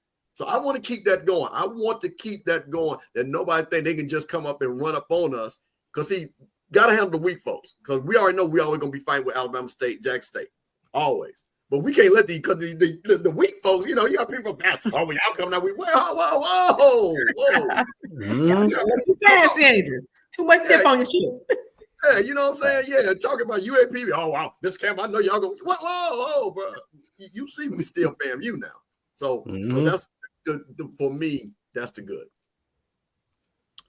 For me, the good was I took away, again, like Ashley said, the running game, 206 yards rushing. And then, of course, Daniel Portomatic, 4 for 4 on extra points, 1 for 1 on PAT. So those were my two, the goods that came out of it. Daniel Porto is still, I think he should be an All-American. Absolutely. He's got to be consistent. I hope we can keep him next year. We need to keep him. Really. Hey. Yes, we do. We need to keep he kicking 55-yard field goals with room to spare. Come on, man. It's people in bigger programs that's not doing that. When we were at Southern, he kicked that 55-yard. They were like, he ain't gonna make that. I was like, oh, we gonna make that. In the sweat, we the only ones in the sweat that's doing that. He gonna make that, and he sure did with some meat on. Keep playing. He gonna be in Miami with Willie Simmons like the other guy. I told Ashley. I'm sorry. I said this is Trey Wilhoit last year. He might for real. Man, listen, Willie, leave our people alone. Go get somebody else now. Listen, that he is a kicker, and we need to keep him. Yeah. I know someone on the sideline Willie can take down to Miami. We can buy some. Like it's about 3 of them. RJ. Y'all not talking about the same people. Hey, I'm not talking about the same person. We talk about the same one. RJ, Ray, Rory. Look, give a flying flip. We'll duck no smoke.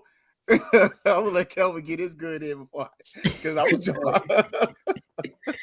3 for 3 on 4th down, 7 of 13 on 3rd down. So on the money downs, we produce. And what I would say overall is a good is that in spite of our imperfections, and when we get challenged, this team still has shown the ability over the last 3 and 4 weeks to be able to overcome adversity and find ways to win. That's a good. My good leans into what Coach Steve was saying. It's a path to a winning record, and I think I stated it last night. It's a path where honestly, you get to, whether you like it or not, you get that extra year in the cozy, and let's call a spade a spade. Some of y'all may not like it, but it makes no sense for you to fire a coach and then not have a chance to go to the Celebration Bowl because of APR, especially when he's raising the APR. Let him do the work. Next year's a contract year. You don't have to renew it. You can renew it based on whatever he does in the season. But I think the beauty of being able to say that you can have another winning season and be able to say that you've never had a losing season while a member of the Southwest Athletic Conference, I think that still means something. And from there, that allows you to go on to the next year and to carry on, because we all know who the favorite is. It's Quinn Gray, but it's only 20 HBCUs out there. And honestly, only 3 or 4 of them are going to be hired. And there's only one that he would probably want to go to, and that's Southern. And does he really want to go to Southern? I mean, I don't know. He might or might not. I don't know. But, I wouldn't. But so, let's kind of call a spade a spade. The budget is the budget. Your new athletic director is a noob, and he's never been an athletic director before, but he's got somebody good behind him like Angela Suggs. So, you're hoping that the expertise and the experience around these people can kind of kick in before the Florida Doge kicks in and does this thing. So, because they've already hit up New College, we already know FAMU's going to be on that list too. So, that's not being political. That's just being honest, but in this day and time, especially with this administration, you're not in a position where you can fight both your alumni, the state of Florida, and a budget to fire a coach, because it's going to be seen as wasteful spending. And we've seen where other states such as Louisiana have already started talking about, hey, the governor is going to get involved in the hiring process of your football coach. But the governor is involved with enough dealing with you as is, not being political, but just calling what it is, to where I don't think you want that smoke for your football program right now. So finish out, get a winning record, do what you got to do for next year, but make it abundantly clear that, you're going to learn the lessons of this and move forward with the next, administration when it comes in. Well, the only thing I add is we're 4-5 right now. Let's finish the season and see where we at. That part. Because that only happens if you win out. If you don't win out, hey, that's between you and that lady. She live in Winter Garden, so it ain't a far ride after the class. You know, you can stay at her house or something. She ain't there no more. She over there at the president's house, so you can Airbnb it out for the night. I don't care. Stay at Animal Kingdom Lodge. It's not that far. We are not getting Teddy. Is I not try. coming. Y'all let it go. It's not. I was gonna say, you know, I saw Teddy yesterday out there on Himes in Tampa Bay. Right after the game, man, dude, that man was buying a couple of glizzies and ribs and stuff for him and his family. Like, he got up out that locker room quick. I was like, geez, and you're all on this side? Because the locker room's over by Dale Mabry. I'm like, my goodness, Teddy got out there. For real. I'm like, Teddy do not care. Teddy just trying to collect a check. All right, so we can get everybody right and get y'all up out of here. Come with your school grades. What grade do you give the team? Offense, defense, special teams, coaching, OAG, strike zone, fangs up, penalty talk, coach's corner, fang exchange. What y'all school grades is on a Monday? We going overall or? Nah, ain't no overall. Okay. Look, because then folks start ducking smoke that way. No. We gonna start with special teams. They probably the ones that ain't nobody paid no attention to. Hey, well, I'll go. I'll start. I'll tell you this. I'll be the first one just to help everybody out. So you're talking about special teams. Here's the thing: we didn't have any run backs for touchdowns. So let's start there. We hit all the extra points. Special teams did a pretty good job. I'm going to give them a B. Gotcha. Ashley, what you got? You said yeah, so that means you next. I mean, he Mr. Campbell said it. I agree with him. Special teams get to be for us, and Porto always is the curve guy for us. So as long as Porto is hitting like he hits, they're gonna always come out with a passing grade. Yeah, I'm gonna give him a B as well. Yeah, A minus. You said B minus as well. A minus. Oh. Okay. Yeah, I put B minus. Okay. I'll lean on y'all on that one. Okay. Special teams. So far we'll go. It's a B average. So okay. Let's look at defense. Hey, I'm going first again. This is the one where the guy didn't show up in class. He didn't study. He just hoped he passed the test and it didn't work out. So I'm sorry. Defense. And again, I'm going to grade hard on this because we should not have been in this situation. I got to get a defense F. Because literally, like Ashley said, we were still in danger of losing that game, and that is all because of a fourth quarter where we gave up more points than the rest of the game. Yeah. So again, you cannot allow that, and especially again when you talk about a team. Again, I know they UAPB can throw about it's still UAPB. We're still FAMU. We're more talented. We should not be to a point where we only won by 3 points, and the majority of the bulk of their points came in the fourth quarter when it was the money quarter. So I'm sorry, I got to give them an F. Ditto. Man, well, I'm gonna be a little bit sweeter and say D minus, but it's a low D, low. We teeter totter in the line of that F, so I might as well just join the crew F. I just talked it on down. Yeah, it's a see me after school, come retest, see me after class. What was your thought process when you did that? Yeah, we need remediation. We need reteaching. We need all of that. The parent-teacher conference.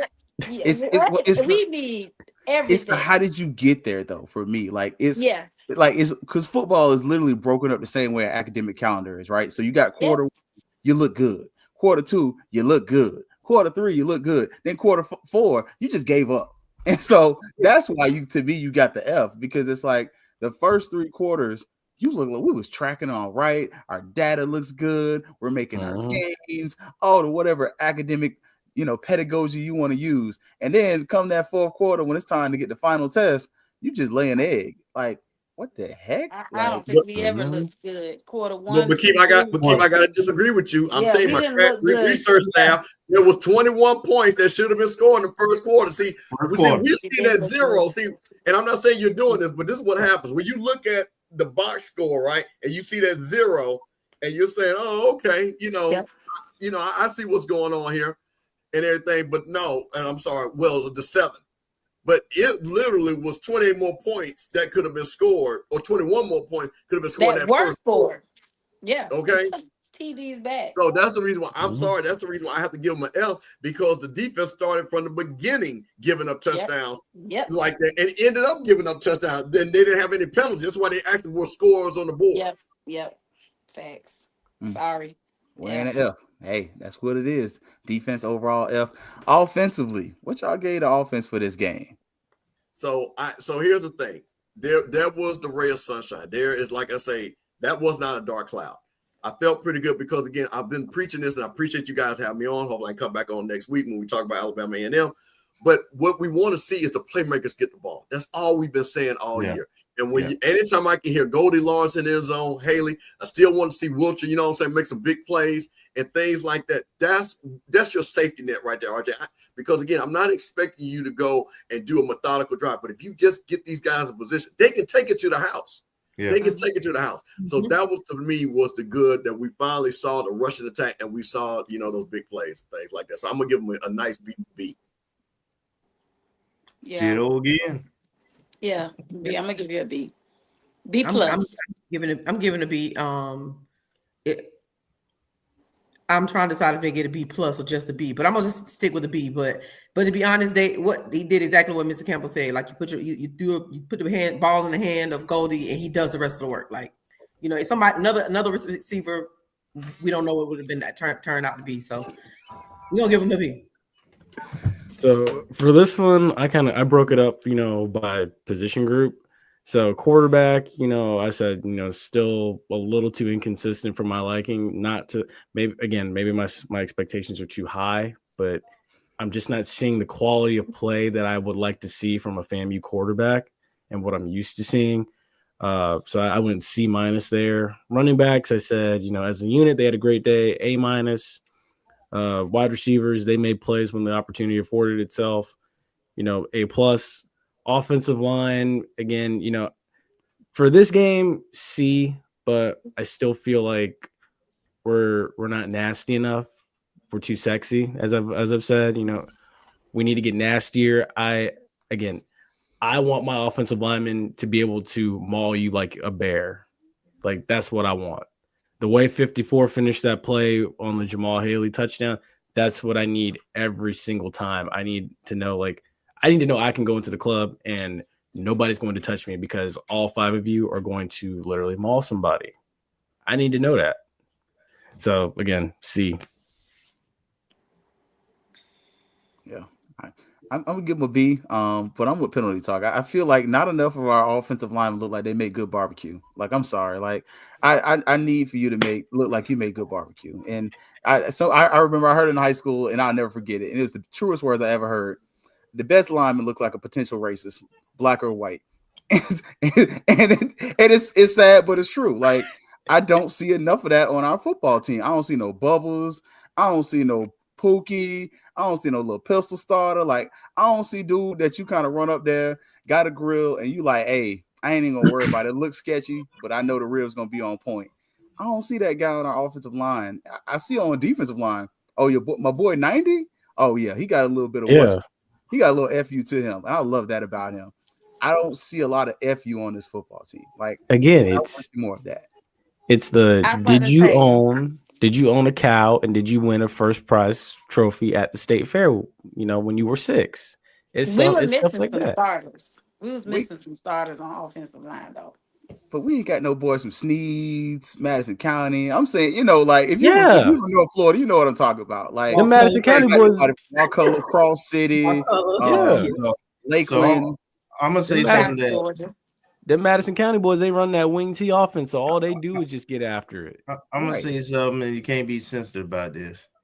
So some of them counties y'all talking about, them guys can't get in school. You ain't lying. You know what? You know what? There ain't no sense of the fact. That's what we have to see. That's exactly it right there.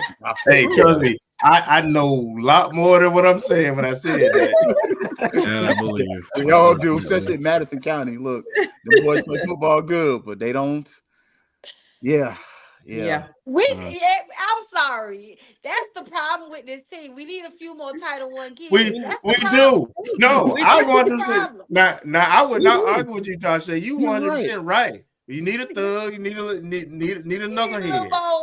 I ain't seen gold slugs on our roster since Willie left. I'm just saying, I ain't seen nobody with a mouthful of gold in a while. And we're not talking about the finesse. We're not talking about the diamond, the VVS. We talking about like literally six to the top, six to the we talk about slugs. Like the biggest, the largest. The finesse. Wait, bring that one up. The honey bun eating cat. Wait, bring that up. Hey, don't do that. Don't do that. Zebra cakes. Look, we ain't got enough jokers that grew up on Little Debbie on our football team, man. But you know, but I also want them guys. Everybody got a family, and the mama is big, the daddy's big, the little brother. See, you look at his mama, you know he offensive line. You look at his mama. You know what I'm saying? You be like, I know that's Jones' mama right there. See, I want them. See, I was going to school. You knew who, when you understand the parents, you knew who mama was who, and all the offensive mama had a same look. I want them.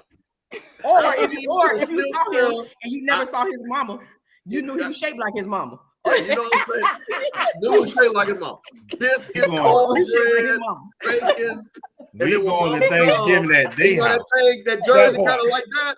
Yeah, I need that. Look, I ain't seen nobody have to help nobody grandma in the stands all year long. Just saying. Nobody got diabetes. Nobody got high blood pressure. Ain't got that little arm fat. Nothing. Come on, man. Everybody ain't no big mamas. Ain't nobody. I ain't seen somebody out there cook everything. Look, I tell my students and stuff I grew up eating. They're like, you've eaten that? Yes. You've eaten this? Yes. I'm from Tallahassee, from the country. Leave me alone. if it crawled, we probably ate it. Like, I ain't seen nothing more. Yeah. We need somebody who stutter. EA said parrot toad. Oh my gosh. Shaped like their mama. As you say, shaped like their mama. That's what I'm telling you. You never see the mama. You just look at him and know he's shaped like his mama. That boy shaped like his mama. Ain't nobody got a gun rack on the whole football team. I'm just saying. What? Exactly. I remember that. How many Stokers do you got sitting up on the shelf? Do you have an elk on the wall? That's my thing. Like, black or white too, because look, I remember my first football season. Coach said, "Hey boys, y'all got to take y'all guns out the truck. Come on, coach, it's hunting season." That's the black and the white kids. Do you have a mullet? Do you have like a party in the front and all just flow in the back? Is that what you got? Right, man. Like, I'm just saying, your girlfriend look like a honeybee. I got questions. Oh, do not start. Oh, jeez. Hey, we can't get fined. He can't get us. Oh goodness. So, coach, we've had some. How did y'all feel about the coaching in this game? You know, what grade? Look, coach, I'm just telling you, I'm glad this is not a cumulative football season, because boy, he wouldn't be passing with us right now. Say it like that. So, how y'all feel about the coach's grade? I'll go again first. I'm sorry. We already know what the defensive coaching, it still gets the same F. I'm going to, again, Coach Burris, I guess being in the box, again, finally getting the stuff. Yep. Now, I know you got your son out there, a little bit less of him, more Wiltshire, more the other guys throwing the ball. No disrespect to that. But again, we can't have this nepotism. We got to get the guys out there on the field that can make plays. So, again, I'm going to give, unfortunately, defense, because again, guys out, because again, we talked about it. See, the film does a lot, right? Guys still out of place, guys still not there. Sorry about that. Offense, I'm gonna give coaching a B. These comments are nasty words. You gotta find in the comments. I'm just telling you that now. Nasty words. Wow. No lies detected. Wow. Overall, I'm gonna give the coaches, we're gonna blend it together. So I gotta give them a C. If we just doing overall, I'm gonna give it a C. Agreed. F for defense. Yeah. F for defense. B for offense and special teams. So C overall. Yeah. I agree. Yeah, it's a C barely. I mean, honestly, only because I think once somebody get Burley, like, can you see Burley? But honestly, it should be a D. But y'all gonna get away with it today. So I give them a B today, a C. So y'all pass, but C's don't make degrees. Where they don't. I was gonna say grad school. Once you get to grad school, you can't bring no students up there. Okay. Okay. Oh man, we hit our school grades, man. Look, me too, Hollow. Before we get everybody up out this piece, right? First, we got to make sure. Thank everybody for coming on. Penalty Talk. Look, as y'all can tell, we trying to invite the FAMU universe out here. The multiverse, whatever you want to call it, the FAMU-verse. Hopefully, I talked to Kelvin about the end of the season, and Brian. We're probably gonna try to have, Fat Mouth, be ready. Look, we're gonna try to have the whole squad on here and just have a nice family reunion. See if we can get Vaughn and look. If y'all get Bobby on here too, look, look, that's on y'all. But hey, that's on y'all. Might be some good times, boy. we might get in trouble, but it might be some fun. But we really want to make sure we show y'all that we consistently support not just each other but our university, whether it's through the track program. You got two of us out here trying to put on for the track team. You got one of us, two of us putting on for everybody. You got Uncle Steve putting on for all the kids up there in Atlanta. You got Penalty Talk. So everybody's supporting FAMU in some way, shape, or form. So just follow us, like, subscribe, tell your friends. I think they lowered the monetization to 500. So let's help all of us get to 500 follows. We know the BCSN is already there, so continue to follow them. But ONG, let's get them. Make sure we got them over like 700. Let's keep that going because that helps and makes it so that we can continue to get content out to y'all. Because StreamYard ain't free. I just had to pay that bill today. Man. Absolutely. So before Penalty Talk, we're gonna start with you, Doc. Since you're the newcomer for the day, even though you're not new to the ONG Strike Zone, tell everybody where they can find you and just where to look out for you.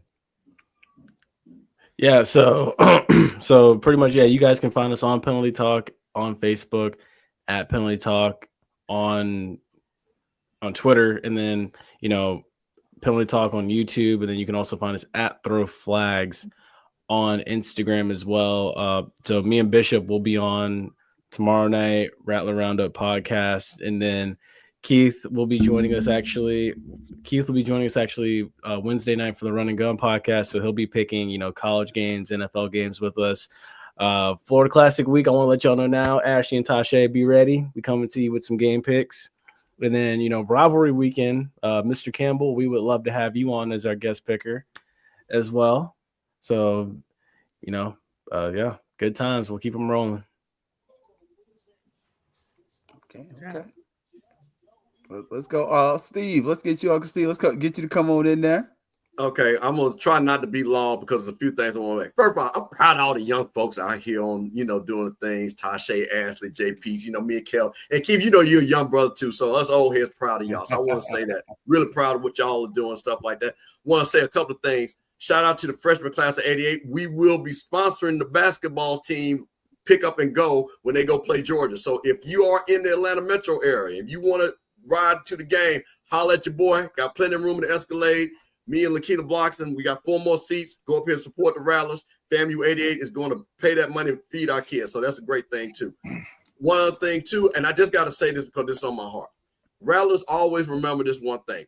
Rattlers don't ever disrespect other Rattlers on social media. And I saw something unfortunate. We had a young lady that was a Rattler. She made a post. She was in front of Jack State's band. Just there has a good time. Of course, Jack State people took that, reposted it, and they weaponized it against us. And then we got Rattlers talking bad against Rattlers. Hey, man, don't do that no more.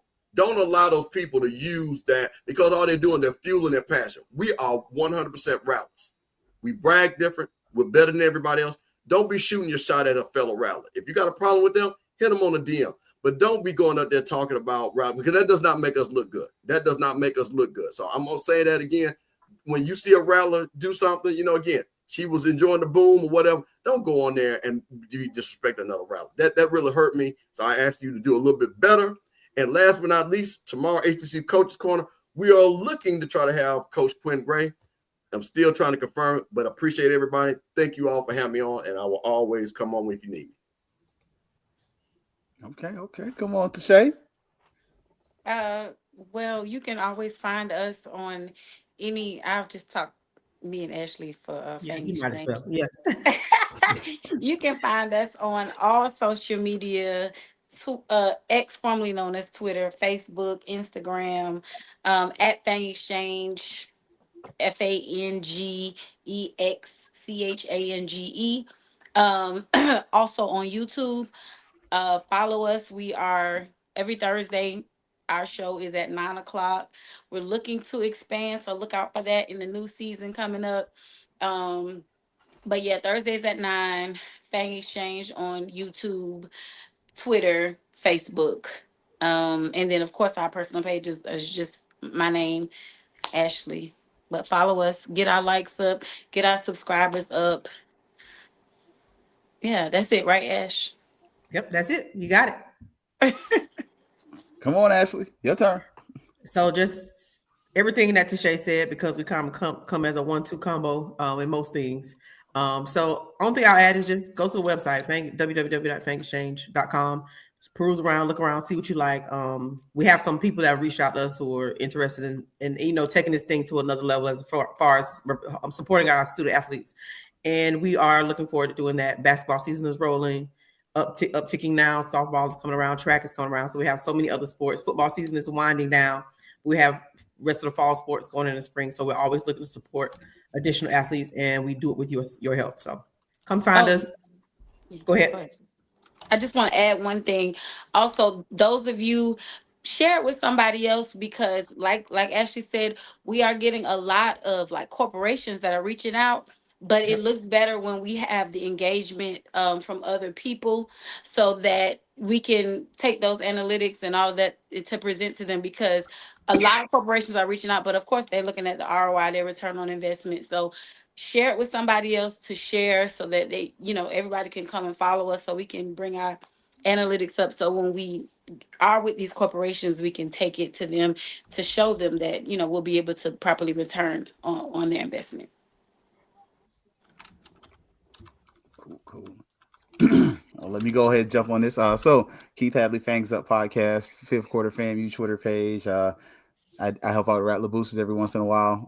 Still doing that, but man, look, get to be the fill-in host for Brian Fulford. Y'all know Brian still sends his love, but just Fangs Up podcast, man. Follow that, Facebook, YouTube, Instagram, Twitter. Follow there, 5th Quarter FAMU on Twitter page. So definitely, like the YouTube page as much as possible. Share with your friends, please do. And let's continue to share with the family. As y'all know, we are doing a little something for the track team. So if you are so inclined, we will have the QR code up there during the show for you to be able to scan. And we are trying to get the track team to $10,000. But you also have another initiative. We're trying to get them to 40. So in total, we're trying to get the track team to about 50 racks. So if we can get that track team to that level, we think we'll be able to do some things, because it's a championship level product, right? And in order to have championship level product, sometimes you got to have championship level investment. So I think one of the things that we're going to be looking forward going to in the future, maybe adding another face to the Fangs Up podcast. So y'all let me know how y'all feel about that. And we might also be trying to do some things over here at the BCSN network as well, man. So, always looking to expand, always looking to grow, always looking to achieve, because, achievement is what we do, right? So, and of course, if you are going to be at the Florida Classic, the best tailgate, bar none, it's going to be the Noops. We always win the tailgate. Sorry. We're going to have oyster on the grill. I think we're going to have shrimp and grits like we had last year. We have a good time, but bring a little $10 donation. We use it for our Winter Park Kappa League, the award Winter Park Kappa League, award-winning guide right as well. So I'm active in all those, and very active in my fraternity, but active in my church as well. So just ask y'all come through, support, and show some love, man, because y'all know we want to be the best. We want to represent the best. And much like Uncle Steve said, we don't battle each other. So if we do have a disagreement with each other, we handle it off the field, but we love each other, because we love hard, because that's just how we love. All right. And so ONG Strike Zone, I am Kelvin Rozier. I co-host that show with Brian Fulford and Marcus Green. You can catch us on Wednesdays at 8 o'clock to about 11. And of course, we have the review show on Mondays. From time to time, you may see us on other podcasts, or we may drop a show here and there during the middle of the week. Just depends. Make sure you hit the like button on YouTube, Facebook, the ONG Strike Zone. You can also follow us on Twitter, Facebook, or X, Facebook, Instagram. You can also download the Jericho Broadcasting app at search myjbn/mybcsn. And all our shows appear on the BCSN Pod Zone. We're on, of course, YouTube and anywhere you download and listen to podcasts, Amazon Music, Spotify, iHeartRadio, Apple, and Google Podcasts, and more. And last but not least, also, if you want to support us financially, help us to continue to grow, you can also hit us up at Cash App, MyJBN, MyBCSN. And I just want to thank everybody for, again, coming on the show. Thank you for your platforms and promoting FAMU. And we look forward to doing this again next Monday. That's about right. Yes, sir. You on mute, Keith. Appreciate that. Look, I was trying to make sure nobody can hear me clicking.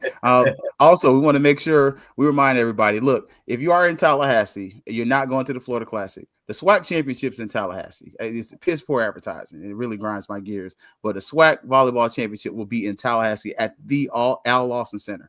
No excuses. If you're not going to the Classic, you're not feeling comfortable, go to the Lawson Center, support them. They're not having a winning record this year, but support. Also, if you're in Orlando, I'm not going to make it tomorrow, but they're the boys. We hadn't got a FAMU guys game in Tallahassee and Orlando, and I can't remember. They will be at UCF tomorrow, all the way on the east side of town. I'm sorry, I'm just too tired to drive over there and drive back and forth and pay $40 in tolls.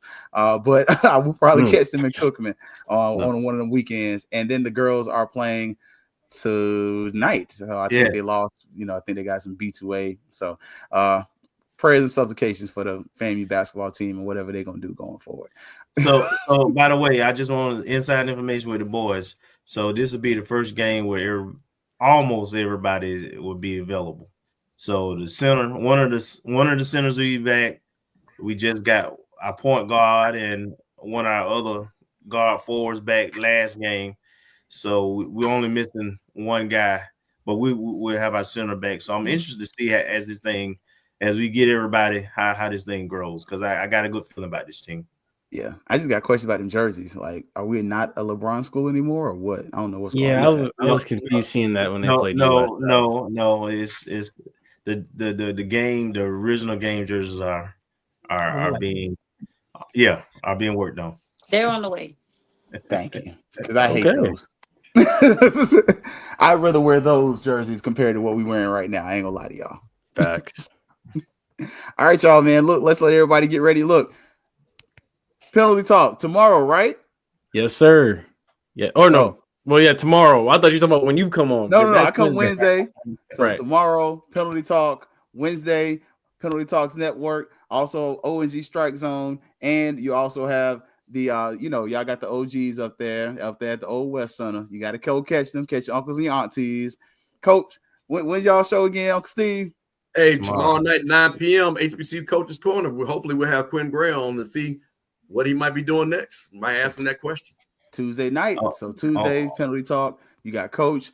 Wednesday, you got the ONG Strike Zone. We got Jamie. By the way, we got Jamie Shoot, baseball coach, coming on Wednesday, along with my man Pooh Bear from